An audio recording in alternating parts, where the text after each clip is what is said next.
Mwongeye kwirirwa, ah, muhawe ikaze ku rubuga rwacu, ku iyi channel yacu, aho tuzajya turebera amasomo ajyanye n'ikoranabuhanga. Tugiye kwiga uyu munsi computer ni iki? Mbese mu by'ukuri nk'incamake ya computer, ku buryo umuntu aramutse akubajije ngo computer ni iki? Byibuze ku buryo waba ufite igitekerezo nyamukuru y'icyo computer ari cyo. Turagerageza kubivuga mu magambo yihuse kugira ngo byibuze uwagutungura ube wamumenya uko wahita umubwira nta kibazo.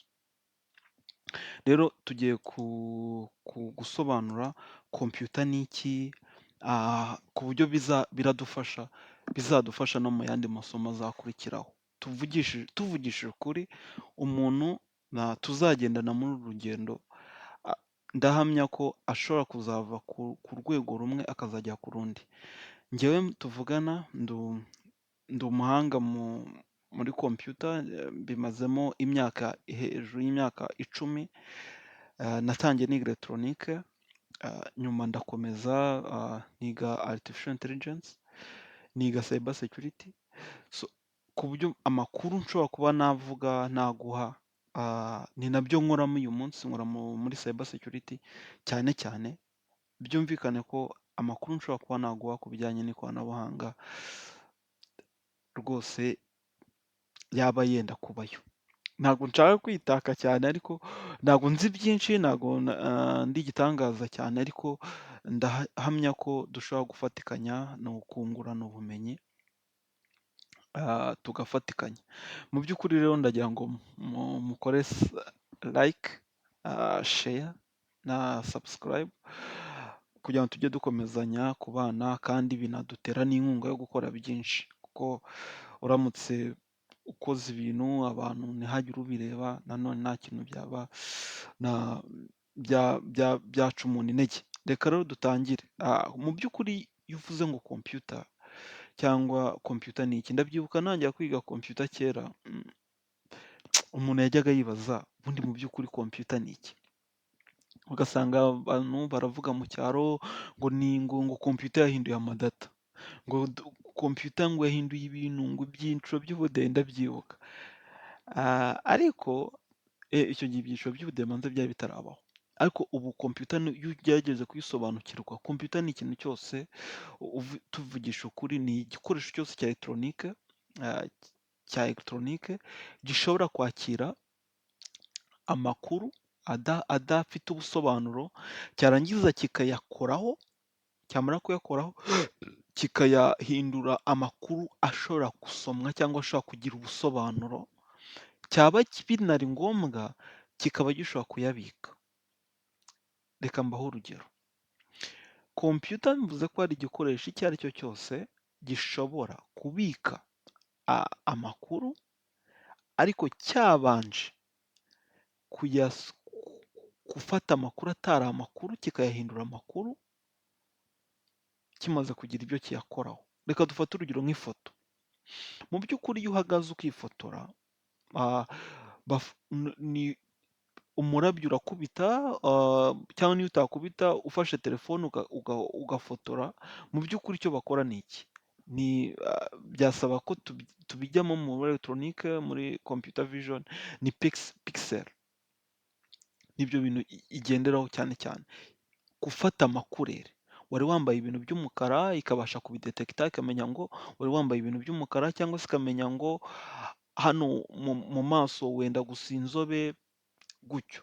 Nicyo kintu ikora. Ariko mu by'ukuri ntabwo ibyo bintu biba bihari. Nyuma kamera ikaza kubihinduramo amakuru afatika. Urugero ni ifoto, wari uhagaze ahantu ku rurabo, baragufotoye, ayo makuru araje, ugaragara ufashe ururabo, ariko mu by'ukuri imbere uhari byari igitekerezo. Rero icyo nicyo twita computer. Any electronic device that can accept the data as input, manipulate data, processing, and then produce information. Icyo gihe byaba na ngombwa kikaba gishobora kubika ibisubizo by'ayo madata. Icyo nicyo twita computer. Icyo ari cyo cyose, dufate urugero telefone, mfashe urugero rwa telefone, mfashe urugero rwa kamera, mfashe urugero rw'isaha, ikintu ibikoresho byose twavuga muri ino minsi turimo gukoresha byose, hafi ya byose ubirebye wasanga ari computer. Mu by'ukuri ni ayahe mateka ya computer? Computer iyo urebye usanga yaratangiye nta n'imyaka ijana imaze buriya ibayeho, kuko computer ya mbere yabayeho mu 1946 nyuma y'intambara ya kabiri y'isi. Iyo computer yakozwe icyo gihe niyo yiswe generasiyo ya mbere. Generasiyo ya mbere rero yari igizwe igikoresho cy'ingenzi cyari kiyigize nicyo bitaga vacuum tube. Vacuum tube cyangwa vacuum tube ni ikintu yabaga ari ubusa, yabaga ari amatibe, yabaga ari ibirahure ntubyumve gutyo, ariko ashobora gucamo umuriro binyuze mu busa. Nyuma generation ya kabiri cyangwa generasiyo ya kabiri iyo yaje igizwe n'igikoresho cy'ingenzi twakwita transistor. Transistor nta kindi yari cyo uretse kuba barafashe aho twari tuvuze ko mbere yari tibe zirimo ubusa. Tibe zirimo ubusa, abahanga baricaye nanone barareba basanga bashobora gukora icyuma cyangwa igikoresho, akuma gashobora gutwara umuriro cyangwa ntigatwara umuriro bitewe n'aho wacometse umuriro. Bigerageje kubivuga mu buryo buri elegitoronike mu ncamake, icyo kintu cyuma bakoze bacyise diyode, kuko cyari kigizwe n'udupini tubiri cyangwa n'ahantu habiri bacomeka. Icyo baje gukora rero, baje gukora nyuma yaho akuma bitaga transistor. Transistor bivuga cyangwa ni amagambo abiri bahuje avuga transfer electric current via cyangwa through a big resistance. Ni ukuvuga ngo bagerageje guhuza diyode ebyiri zinyura ahantu, umuriro unyura ubundi ahantu utakagombye kunyura, bitewe n'uko hari harimo resistance nini cyangwa ikibuza umuriro guhita kinini. Icyo nicyo cyaje kuvamo utwo twuma bakoresheje kuduhuza ari twinshi, nitwo twaje kuvamo second generation. Nyuma haje kuba icyo bita third generation cyangwa generasiyo ya gatatu, yari igizwe na integrated circuit. Bafashe izo transistor barazihuza ari nyinshi, bazihuriza mu kantu kamwe. Ako kantu kamwe nizo bize circuit integre. Niyo yaje kuminimiza nka computer uko tuyibona, itangira kugenda iba ntoya, ariko nabwo muri icyo gihe yari itaragera ku rwego rwo kuba wayitwara cyane ngo uyigendane. Nyuma haje kuzaho ikindi gice bise microprocessor. Microprocessor ku bantu bize elegitoronike, bagenzi banjye bahita banumva n'icyo twita microcontroller. Microprocessor twavuga ko ariyo yatanze ishusho ya computer uyu munsi turimo kubona, ariho havutse izo twita Intel. Nibyo uzabibona nyuma ndimo kubikwereka ukuntu muri computer yawe haba harimo icyo bita processeur, ishobora kuba igizwe n'ibice bibiri, ishobora kubamo ubwoko bubiri. Hari izo bita bite 32 cyangwa bite 64. Ibyo tuzabibona nyuma, impamvu 64 wenda ariyo ikora cyane kuri mudasobwa zikora ibintu biremereye. Ibyo byose tuzagenda tubibona nyuma. Ubu rero twavuga ko turi muri generasiyo ya nyuma ya gatanu mu by'ukuri, ariko ntabwo twari twayinjiramo neza, turacyarimo hagati ya 4 na 5 nkurikije, nibwo bavuga ngo yarangiye mu 1980, ariko mu by'ukuri ntabwo twari twayinjiramo neza. Navuga ko turi muri generasiyo ya 4 ishyira iya 5, kubera ko ntabwo twari twatangira kwinjira muri quantum computing. So quantum computing iracyari kuba develope. Hari aba researcher bamwe tugenda tuvugana barimo kwikoraho research. Ntabwo yari yatangira kuba develope kubera ko ni teori ikirimo kwiyubaka, ni nka artificial intelligence, tuzaza kubibona nyuma. Ntabwo yari yagiraho abashakashatsi benshi, ariko reka ibyo tubyihorere. Rero aya ni amafoto y'icyo twakwita vacuum tube, ya tube, ya transistor, ya integrated circuit, ya microprocessor, ya quantum computer, n'ukuntu zagiye ziba bitoya. Twari dukundaga gutera burage yuko computer ya mbere washobora kuyicomeka ku rugomero, kuko urumva byabaga ari nk'ibintu bimeze nk'ibigunguru bicamo ubusa, rero ibyo byasabaga ko bikenera umuriro mwinshi, ku buryo bashobora kuyubakira urugomero kugira ngo ibashe kugira ibyo ikora. Urabona, reba nk'ahantu babaga bayiteretse, ukuntu yabaga inganiye, bashoboraga kuyubakira icyumba cyose kugira ngo computer ibe yakora. Noneho twajyaga dukunda gutera burage yuko nko kugira ngo wandike A, byasabaga umusore kugira ngo akubite kuri A nyine kugira ngo izabashe kugendeka. Sinzi niba hari umuntu waba warakoresheje computer za kera uyibonye, nka computer zabaga zirimo XP, uyibashe kuyibona, iyo wandikaga nka A washoboraga gufunga Windows ikagenda buhoro ku buryo washobora gutwara nk'amasegonda 30, ariko iz'ubu uyu munsi ni ugukandaho ibintu bihita byihuta. Rero urumva ko nta n'impamvu abantu bafite uyu munsi yo kuba byatuma batamenya rwose computer. Computer rero igizwe n'ibice navuga bibiri by'ingenzi. Hari igice kigaragarira amaso cyangwa dukoraho aricyo twita hardware, ikagira n'igice kitagaragarira amaso aricyo twita software. Reka tuvuge kuri buri gice. Igice kitagaragarira amaso twavuga ko bigizwe n'ibice bine by'ingenzi. Bigizwe n'igice cyinjiza amakuru muri mudasobwa aricyo twita input, tukagira igice kibika amakuru aricyo twita memory, tukagira igice kiyasohora ayo makuru twabonye, tukagira n'igice kibasha kubihuza ibyo byombi aricyo twita central processing unit. Central processing unit ni nk'icyo nakwita ubwenge bwa mudasobwa.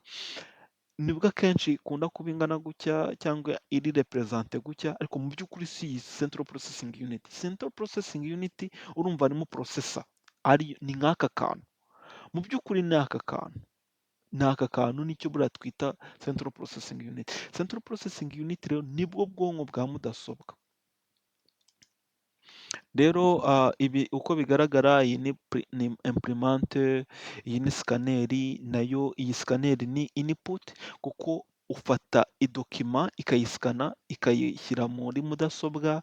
Hari keyboard turi buze kuyirebaho, ni igikoresho cya elegitoronike. Mu by'ukuri buriya keyboard uyifunguye wasangamo ishashi. Akenshi ni nk'amabuto ukanda, amabuto pusuwari ugenda ukanda, ariko igatanga amakuru cyangwa amashanyarazi kuri central processing unit. Central processing unit igahita imenya ukanze A cyangwa ukanze N cyangwa ukanze P, igahita imenya yuko uko iza kubihindura.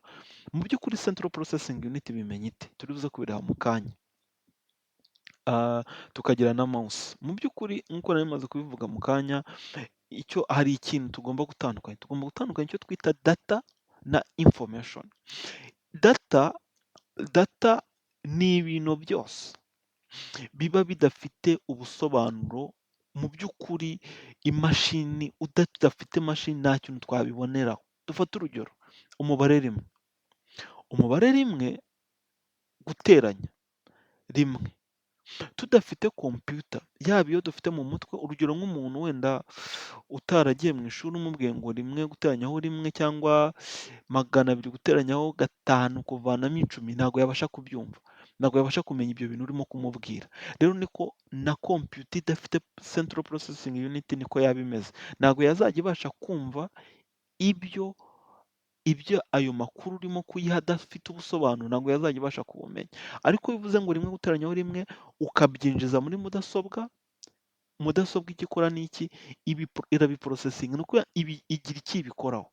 Iba ibizi ngo niba harimo ikimenyetso cyo guteranya, akarongo gahagaze n'agatambitse, izi neza ko izahita iteranya iyo mibare.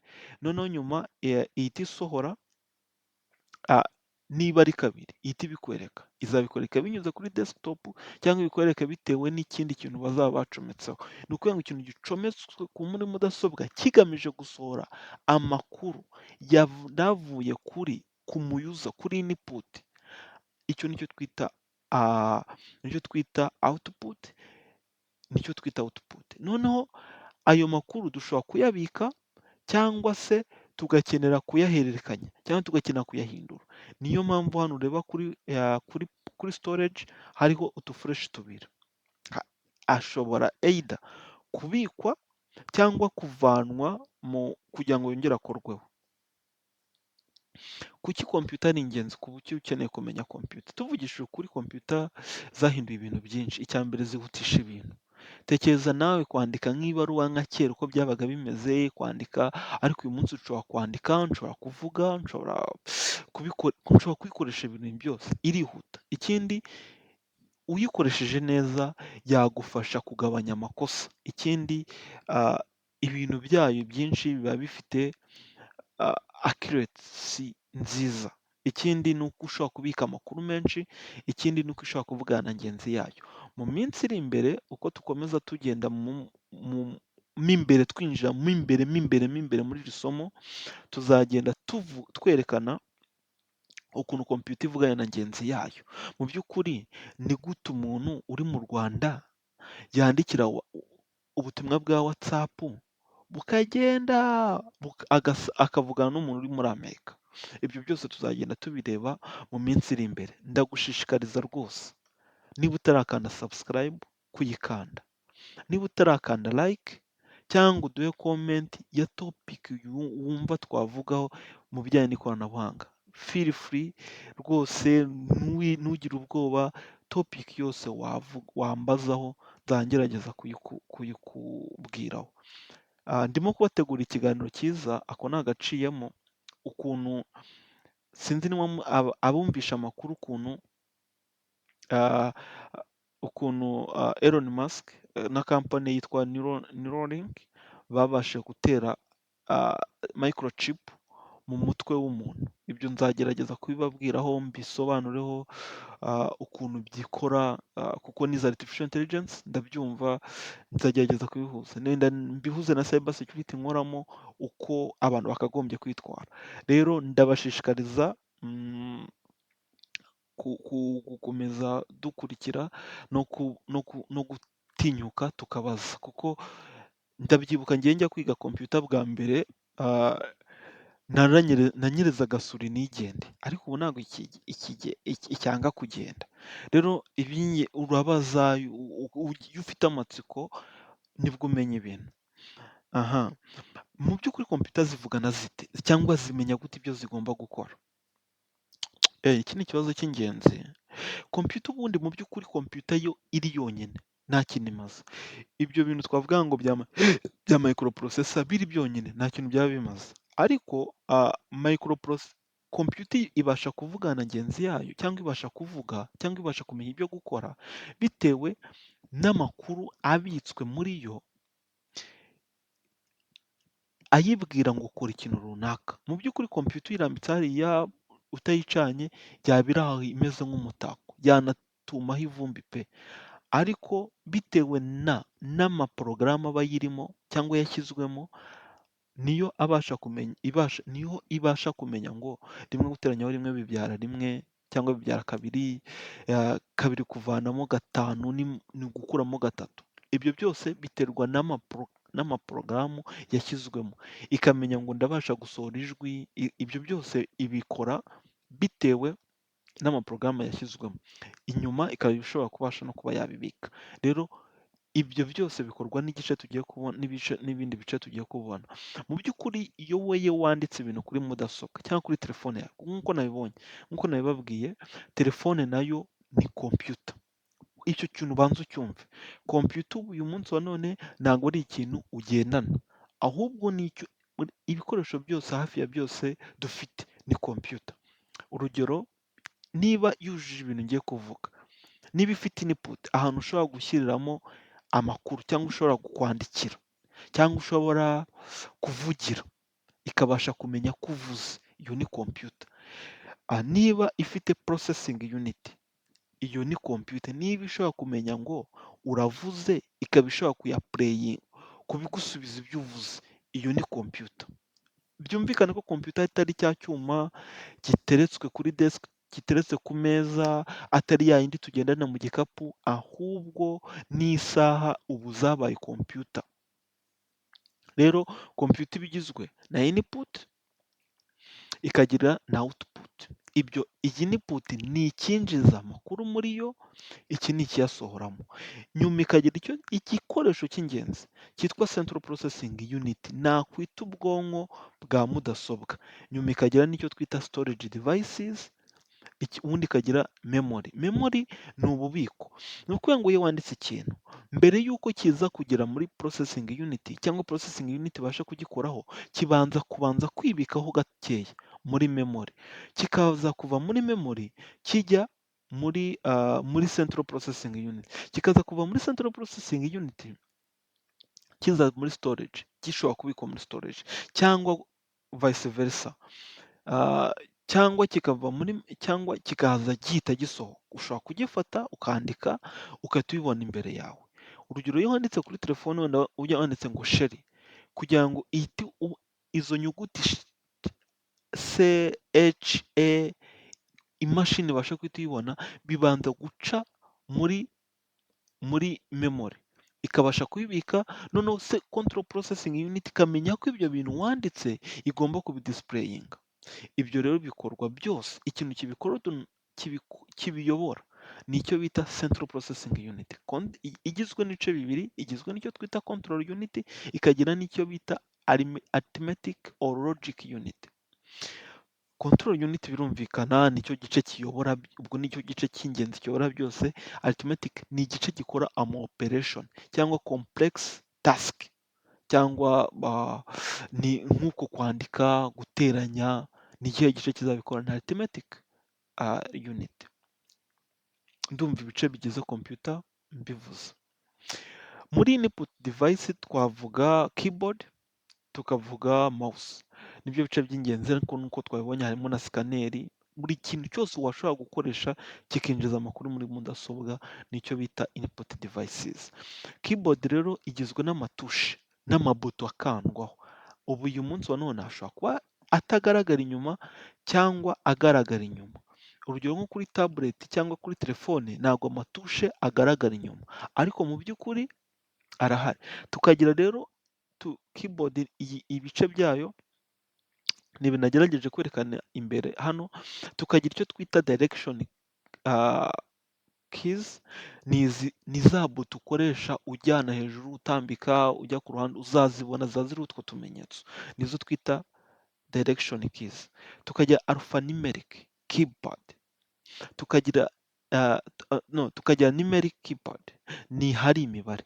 Tukagira alphanumeric keypad, tukagira control keys, tukagira function keys, tukagira na escape keys. Escape ikora ryari? Ikora mu gihe ushaka kuva, ni escape, mu gihe ushaka kuva mu byo wari urimo. Niyo cy'ingenzi. Ubu rero keyboard akenshi izakira zagiraga tushi 110, ariko inyinshi ubu zisigaye ziba ziri hagati y'101 n'105, uretse ko hari n'izo dushobora kugira bitewe n'ubwoko 88 kuzamura. Mouse rero ni isuri, ni imbeba, ni kariya kantu ukoresha ni igikoresho kiyobora pointer, cyangwa kariya kantu kakwereka aho ugomba gushyira, aho ugomba gukanda niba ushaka gufungura, niba ushaka gufunga. Mouse ishobora kugira hagati ya tushe cyangwa key cyangwa ya buto imwe kugeza kuri 5 bitewe n'ubwoko, ariko hari n'izihari zitari mechanic, ziri optic. Nk'iyo mfite njye ni optique. Izabaga ziri mechanical ni za zindi za kera zabaga zirimo akabuye k'akazeru kera, ariko hari n'izihari zikora kuri, dufata urugero nko kuri laptop, izihari zikoreshwa ubu ntago ziri mu izo, ntago ziboneka muri ibyo byiciro byombi. Rero ziba ziri touchable, cyangwa zisensinga amaraso y'umuntu. Central Processing Unit nk'uko nabivuze, navuga ko ari ubwo bwonko bwa computer, niyo iba ikora niyo ikora buri kintu cyose ukeneye kuri computer. Ikaba rero ntuzajya wumva ko hari ikintu kinini cyane, iyi niyo foto yazo. Izi rero nk'uko uzibona ni Intel, hari n'ubundi bwoko bita AMD, byazansaba kugenda mvuga buri itandukaniro rya buri bumwe, ariko izikunze kugaragara ku isoko ryo mu Rwanda navuga Intel, Intel Intel Core i5 cyangwa i7 cyangwa i3. Ibyo byose nimubishaka nzababwira aho bitandukaniye n'iyihe wakagombye kugura n'amageneration yazo.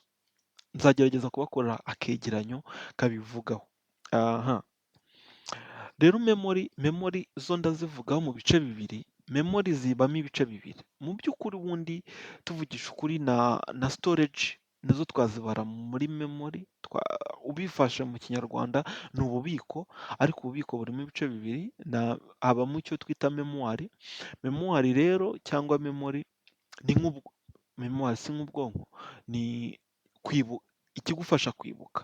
Rero habamo ibice bibiri, habamo icyo twita primary storage, tukagirana cyangwa ububiko, tukagirana na secondary storage. Primary storage ni icyo twita, zibamo ibice bibiri, tugira izo bita volatile cyangwa zibura ibintu iyo umuriro ugiye, tukagira n'izibika ibintu permanently.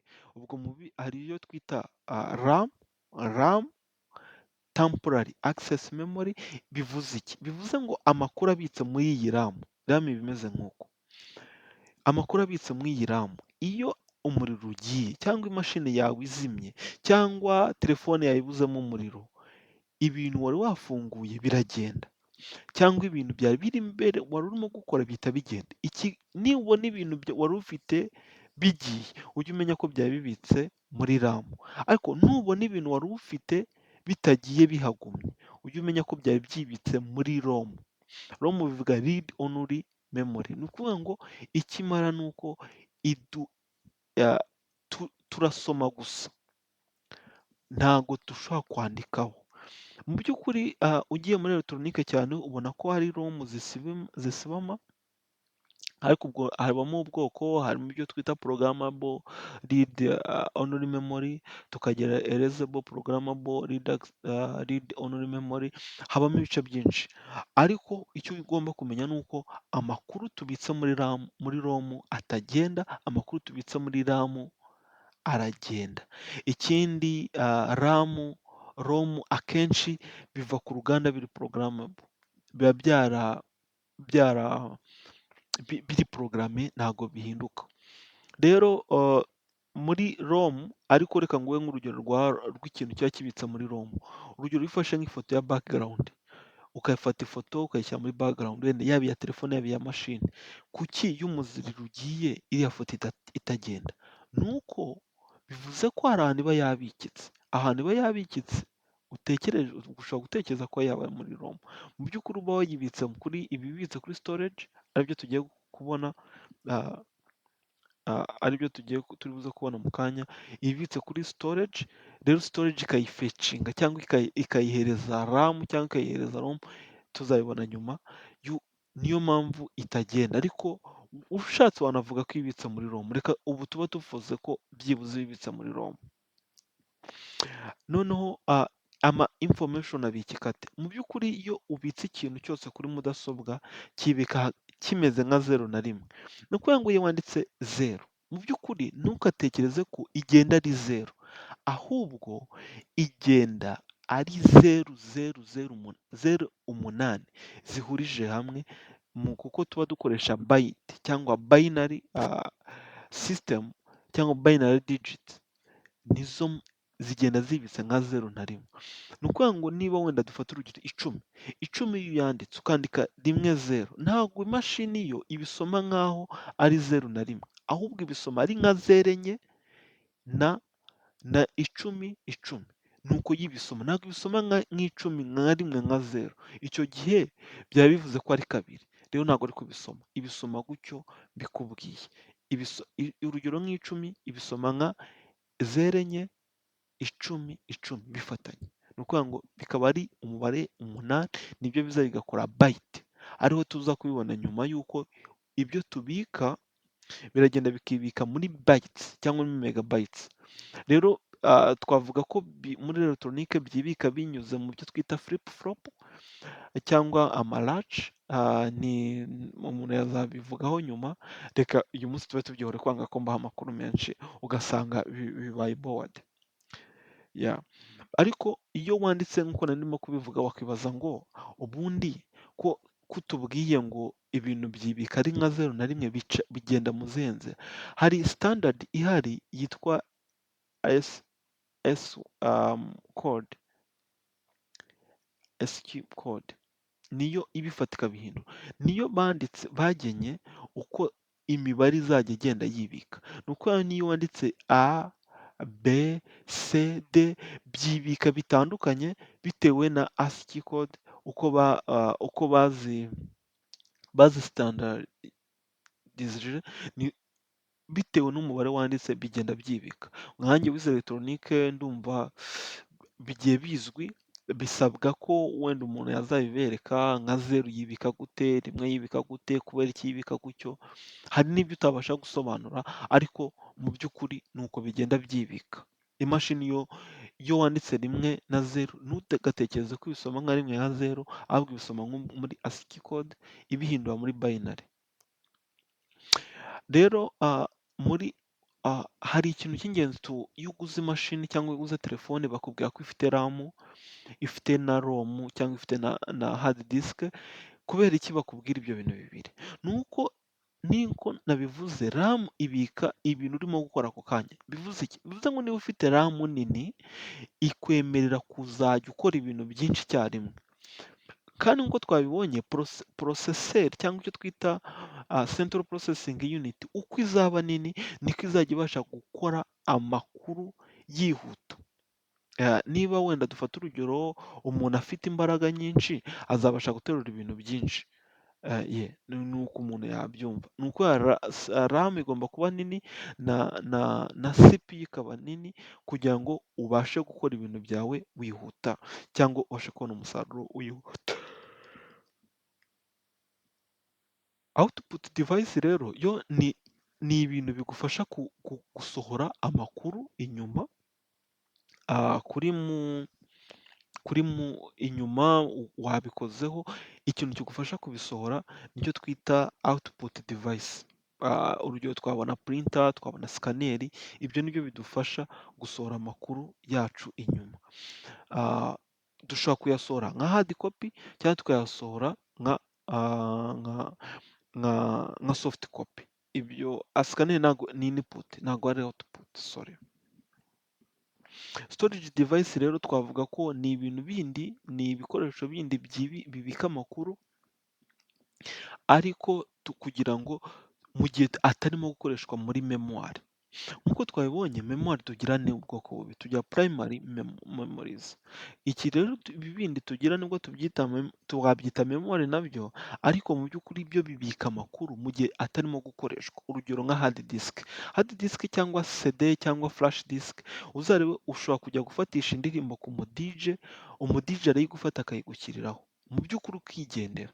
Iyo ugeze mu rugo nibwo ubasha kuyicomeka kuri televiziyo yawe ukabasha kuyijyaho ukabasha kuyikurura. Ni ukuvuga ngo iyo ufashe flash disk yawe ukayicomeka kuri mudasobwa, ikiba ni iki? CPU ifata ya makuru ikazajya ijya kuyasoma kuri flash, ikabigumasha muri memoire kugira ngo ujye ubasha kubibona kuri screen yawe. Hard disk rero navuga ko zibamo ibice bibiri by'ingenzi. Hari hard disk isanzwe ikoresha magnetic field, tukagira n'izikoresha capacitor. Kapasita rero ni iki? Kapasita cyangwa kondansateri, kondansateri ni igikoresho kiri elegitoronike iyo kinyuzwemo n'umuriro, iyo iyo gicometswe ku muriro kibasha kugumana umuriro. Tubyumve muri ubu buryo, tubyumve nka batiri. Batiri ni urugero rwiza rwa kapasita cyangwa kondansateri. Rero tugira nk'uko bivuze tugira izo twita hadi disike HDD, tukagira na SSD. SSD bivuga solid state drive. Itandukaniro ririmo ni irihe? Ni uko solid state ni uko yo ibika ibintu muri dynamic RAM, ibika ibintu muri kapasita, noneho mu gihe hard disk iyibika muri magnet. Ibyo rero tuzabibona muri cyber security iyo tugiye gukora icyo bita goosing, ni uko ushobora gufata umuntu afashe imashini yawe yarangiza akayijyana nk'ahantu hari sha electromagnetique, byaza gutuma hard disk yawe isibama, wazajya ushaka ibintu byawe ukabibura byagenda, kubera ko sha electromagnetique ziza gusiba SDDD. Ni ukuvuga ngo SDDD yawe, imashini yawe ifite SSDDD nako SDDD uyinyujije muri sha electromagnetique, ibintu wari ufiteho byose byagenda. Mu gihe SSD yo kugira ngo ibintu birimo bivemo, ni uko bibaye byiza wakora distraction, wayifata ukayikonkasa cyangwa ukayinyuza ukayisika, nibwo ibintu byabasha kubura. Niyo mpamvu SSD ari nziza, ni nayo mpamvu zihenda. Dukomeje habamo n'ubundi bwoko bwa storage, dufite icyo twita compact disk cyangwa CD, tukagira DVD. Byakoreshaga optical cyangwa urumuri, ni ukuvuga ngo twabikaga information kuri CD ariko binyuze mu rwego rw'urumuri. Bivuze ngo no kongera kuzisoma twakoreshaga urumuri. Tukagira mobile storage media, na urugero ruroroshye ni flash disk na flash memory card. Nubwo twabonye ko computer igira ibice bibiri by'ingenzi, aba ari ibice bibiri by'ingenzi, twabonye hardware tubona na software. Software nta kindi ni porogaramu zibasha gushyirwa muri mudasobwa kugira ngo ibashe kuba yakoreshwa. Tugiramo ibice bibiri by'ingenzi, tugiramo igice bita operating system, tukagira n'igice bita application software. Bitandukanira hehe rero? Application software cyangwa system software ni porogaramu za mudasobwa zibasha gukoresha mudasobwa. Bivuze iki? Bivuze ko zibasha gukoresha bya bikoresho bya hardware. Dufate urugero, tudafite operating system wazajya ukanda amajwi ntakore. Kuri mudasobwa washaka nko gukina indirimbo ikanga kubera system software. System software niyo nabasha kuvuga ko CPU ibasha gukoresha kugira ngo ibashe gukora akazi kayo neza. Mu gihe application software zo ni porogaramu umuyuza cyangwa umuntu ukoresha mudasobwa yishyiriramo bitewe n'icyo akeneye gukoresha computer. Bivuze iki? Bivuze ngo umuntu wize IT nkanjye, amapurikasiyo azashyira muri mudasobwa ye azatandukana n'umuntu wize civil engineering, atandukana n'umuntu wize amategeko, atandukana n'umuganga. Wenda hari izo bashobora guhuriraho ariko mu by'ukuri zesitarwa muri mudasobwa bitewe n'icyo umuntu ukoresha mudasobwa ashaka kugeraho. Rero operating system twavuga ko zirimo ibice bibiri by'ingenzi cyangwa bitatu by'ingenzi. Twavuga ko mw'ibyo bice bibiri by'ingenzi harimo icyo twita izikoresha amashusho n'izikoresha graphical user, izikoresha amashusho n'izikoresha command. Graphical user interface nizo zikoresha amashusho, na command line n'izikoresha amakomande.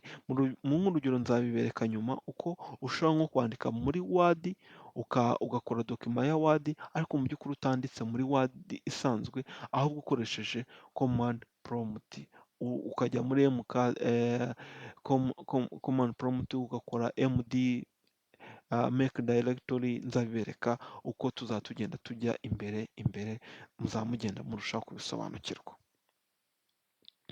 Mu gihe application software nk'uko nabivuze, ni uko ni porogaramu za mudasobwa zishyirwa muri mudasobwa bitewe n'icyo umuntu ukoresha mudasobwa ashaka kugeraho. Urugero Word, database, presentation, driving games.